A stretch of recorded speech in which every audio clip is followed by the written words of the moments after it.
সংবাদ সবাইকে স্বাগত জানাচ্ছি আমি ফিরোজ তোহা। শুরুতে সংবাদ শিরোনাম জানিয়ে দিব আমাদের হাতে থাকা সর্বশেষ গুরুত্বপূর্ণ আপডেট সংবাদ। বাংলাদেশে ৫,০০০ আজিজ বেনজির বানিয়েছে সরকার, অভিযোগ করলেন লেবারের ডেমোক্রেট পার্টি এলডিপির চেয়ারম্যান অবসরপ্রাপ্ত কর্নেল অলি আহমেদ। এরপর জানিয়ে দিব প্রস্তাবিত বাজেট দুর্নীতিকে আরও উৎসাহিত করবে বলছে এনপিপি। এদিকে সবাইকে দেশপ্রেম নিয়ে কাজ করার আহ্বান জানিয়েছেন গণপূর্ত মন্ত্রী উবায়দুল মুক্তাদির চৌধুরী। এদিকে সিএনজির ধাক্কায় কৃষক লীগ নেতার মৃত্যু।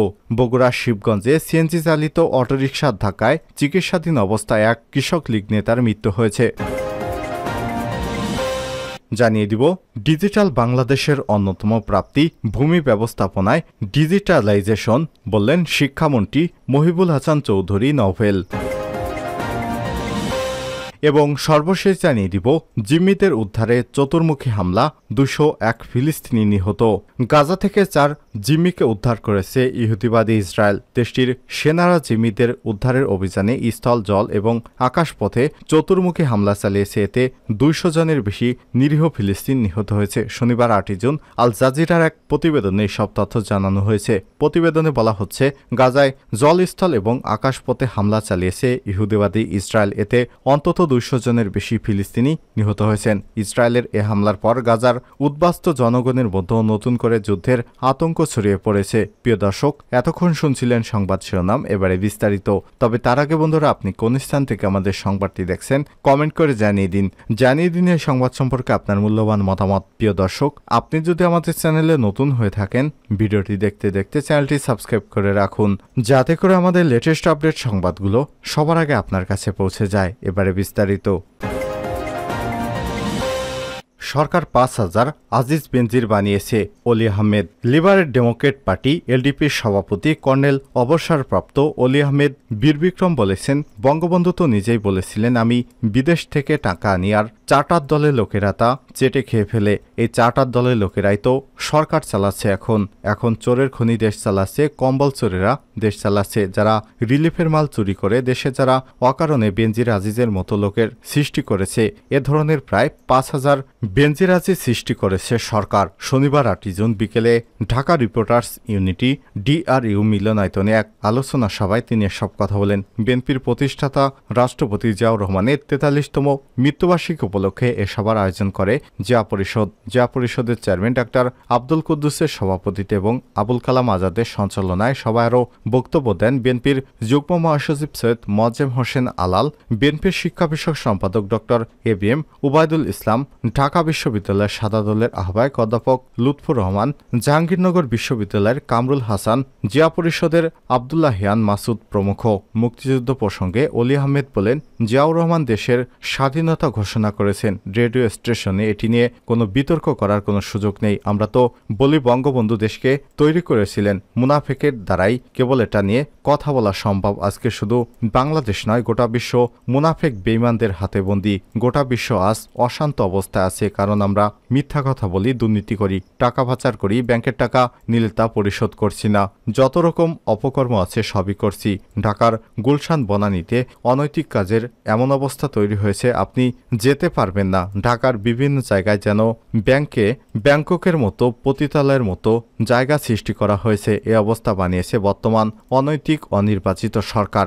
এ সময় তিনি বলেন, জিয়াউর রহমান সাহেব স্বাধীনতার ঘোষণা না দিলে অন্যান্য বেঙ্গল রেজিমেন্টগুলো ঘর থেকে বের হতো না। এটা নিয়ে আমাদের PhDর একটা চ্যাপ্টার আছে। জিয়াউর রহমান শেষতায় রাষ্ট্রপতি হননি, তাকে বাধ্য করা হয়েছিল। এদেশের যত গুরুত্বপূর্ণ প্রতিষ্ঠান সবই জিয়াউর রহমানের অবদান। খামারবাড়ি তার অবদান, জাতীয় প্রেস ক্লাব তার অবদান। তিনি সারা বাংলাদেশে কৃষির বিপ্লব ঘটিয়েছিলেন। কৃষি বিজ্ঞানীদের নিয়ে তিনি ব্যস্ত ছিলেন, দ্বিগুণ খাদ্য উৎপাদন করেছিলেন, শিল্প বিপ্লব ঘটিয়েছিলেন, বিদেশে জনশক্তি রপ্তানি শুরু করেন। আজকে যে রেমিটেন্স, এটা তো জিয়াউর রহমানের অবদানের কারণেই বাংলাদেশে আসছে।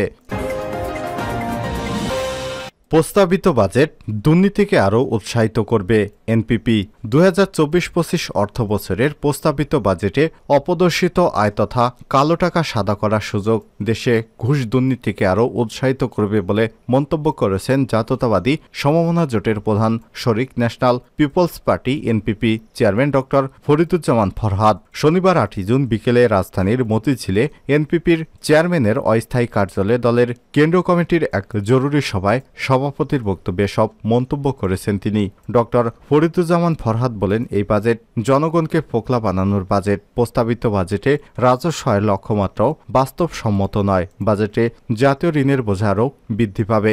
এ সময় তিনি আরও বলেন, প্রস্তাবিত বাজেটে কালো টাকা সাদা করার সুযোগ রাখা হয়েছে। এটা দেশে ঘুষ দুর্নীতি আরও উৎসাহিত করবে। দেশে বৈদেশিক মুদ্রা রিজার্ভের পরিমাণ তলানিতে গিয়ে ঠেকার উপক্রম হয়েছে।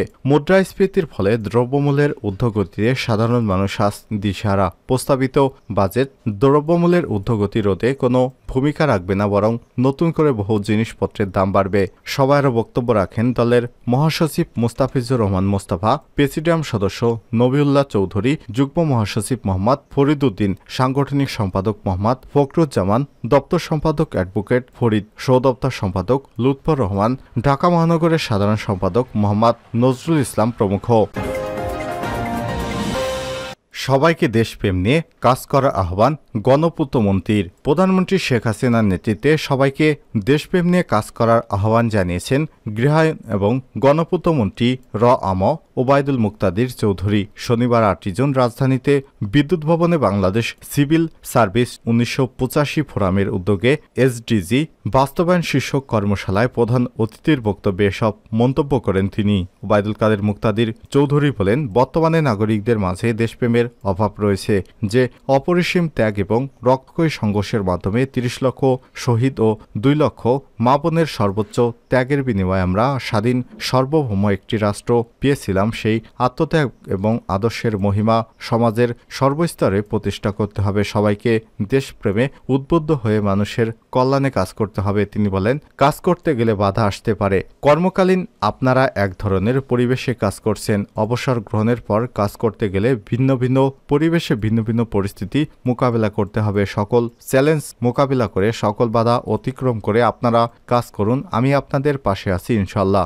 রাজনীতিতে সরকারের সাবেক কর্মকর্তাদের অংশগ্রহণ প্রসঙ্গে তিনি বলেন, অবসর গ্রহণের পর আপনারা কাজ করতে যাচ্ছেন, এর জন্য আপনাদের ধন্যবাদ জানাই। কেউ নির্বাচন করতে চাইলে করতে পারেন, তাতে বাধা দেওয়া হবে না। তবে সকল কাজে দেশপ্রেমকে প্রাধান্য দিতে হবে, মানুষের কল্যাণে কাজ করতে হবে। জাতির পিতা বঙ্গবন্ধু শেখ মুজিবুর রহমানের এই আদর্শ লালন পালন করতে হবে। এই আদর্শ ছিল বলেই তার সকল রাজনৈতিক কর্মকাণ্ড জনসমর্থন পেয়েছিল।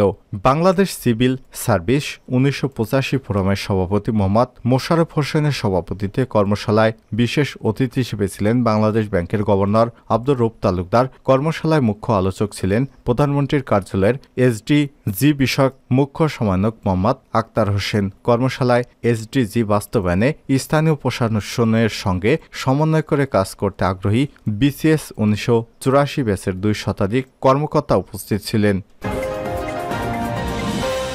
সিএনজির ধাক্কায় কৃষক লীগ নেতার মৃত্যু। বগুড়া শিবগঞ্জে সিএনজি চালিত অটোরিকশার ধাক্কায় চিকিৎসাধীন অবস্থায় এক কৃষক লীগ নেতার মৃত্যু হয়েছে। শুক্রবার ৭ জুন দুপুরে ঢাকার একটি বেসরকারি হাসপাতালে চিকিৎসাধীন অবস্থায় তার মৃত্যু হয়। এ কৃষক লীগ নেতার নাম আজমাল হোসেন ৬৫। তিনি বাংলাদেশ কৃষক লীগের কেন্দ্রীয় পুনর্বাসন সম্পাদক এবং রাজশাহী বিভাগীয় সাংগঠনিক সম্পাদক হিসেবে দায়িত্ব পালন করছিলেন। এছাড়াও তিনি বঙ্গবন্ধু কৃষি পদক জয়ী ছিলেন। তিনি শিবগঞ্জে উপজেলার রায়নগর গ্রামের বাসিন্দা। মৃত্যুদিন সন্ধ্যায় তার লাশ গ্রামের বাড়িতে নেওয়া হয়। পরে রাত 10টার দিকে স্থানীয় রায়নগর মাঠে জানাজা শেষে পারিবারিক গোরস্থানে তাকে দাফন করা হয়। ডিজিটাল বাংলাদেশের অন্যতম প্রাপ্তি ভূমি ব্যবস্থাপনায় ডিজিটাইজেশন। শিক্ষামন্ত্রী মহিবুল হাসান চৌধুরী বলেছেন, জাতির জনক বঙ্গবন্ধু শেখ মুজিবুর রহমানের সুযোগ্য কন্যা প্রধানমন্ত্রী শেখ হাসিনার বদান্যতায় নির্দেশনায় ডিজিটাল বাংলাদেশ সৃষ্টি হয়েছে। সেই ডিজিটাল বাংলাদেশের একটি অন্যতম প্রাপ্তি হচ্ছে ভূমি ব্যবস্থাপনায় ডিজিটাল যুগের বিপ্লব। শনিবার ৮ জুন সকালে Chittagong M A Aziz stadium সংলগ্ন জিমনেশিয়াম হলে বিভাগীয় কমিশনার কার্যালয়ে জেলা প্রশাসক কর্তৃক আয়োজিত সপ্তাহ সপ্তাহব্যাপী ভূমি সেবা সপ্তাহের উদ্বোধনী অনুষ্ঠানে প্রধান অতিথির বক্তব্যে তিনি এসব কথা বলেন। অনুষ্ঠানে শুরুতে বেলুনুরে এবং ফিতা কেটে সপ্তাহব্যাপী ভূমি সেবা সপ্তাহের উদ্বোধন শেষে মেলার স্টল পরিদর্শন করেন তিনি। মন্ত্রী বলেন, প্রধানমন্ত্রীর নেতৃত্বে আগামী 2041 সালে স্মার্ট বাংলাদেশ বিনির্মাণে আমরা কাজ করে যাচ্ছি। স্মার্ট পদ্ধতিতে ভূমি সংক্রান্ত সকল সেবা দুর্নীতি এবং হয়রানিমূলকভাবে জনসাধারণের দোরগোড়ায় পৌঁছতে স্মার্ট বাংলাদেশ বিনির্মাণের একটি অন্যতম ক্ষেত্র। একই সঙ্গে পিতামাতা এবং পরিবার পরিজন নিয়ে নিজেদের নিরাপদভাবে থাকার জন্য বর্তমান প্রজন্মের শিক্ষার্থীদের ভূমি ব্যবস্থাপনা বিষয়ে জ্ঞান অর্জনের আহ্বান জানায়। চট্টগ্রাম জেলা প্রশাসক আবুল বাশার মোহাম্মদ ফখরুজ্জামানের সভাপতিত্বে এবং সিনিয়র সহকারী কমিশনার রাজীব হোসেনের সঞ্চালনায় অনুষ্ঠানে বিশেষ অতিথি হিসেবে ছিলেন বিভাগীয় কমিশনার মোহাম্মদ তোফায়েল ইসলাম, সিএমপি কমিশনার কৃষ্ণপদ রায়, অতিরিক্ত বিভাগীয় কমিশনার রাজস্ব ইয়াসমিন পারভিন তিবরিজি, পুলিশের চট্টগ্রাম রেঞ্জের অতিরিক্ত ডিআইজি সঞ্জয় সরকার। এছাড়াও আরও উপস্থিত ছিলেন জেলা পুলিশের অতিরিক্ত পুলিশ সুপার প্রশাসন এবং অর্থ কবির আহমেদ, মহানগর মুক্তিযোদ্ধা সংসদের ডেপুটি কমান্ডার বীর মুক্তিযোদ্ধা শহীদুল ঘোষ চৌধুরী সৈয়দ, জেলা এবং সংসদের ভারপ্রাপ্ত কমান্ডার বীর মুক্তিযোদ্ধা একেএম সারোয়ার কামাল। স্বাগত বক্তব্য রাখেন চানগাঁও সার্কেলের সহকারী কমিশনার ভূমি ইউসুফ হাসান। অনুষ্ঠানে বিভাগীয় জেলা এবং প্রশাসকের কর্মকর্তা এবং কর্মচারীরা উপস্থিত ছিলেন।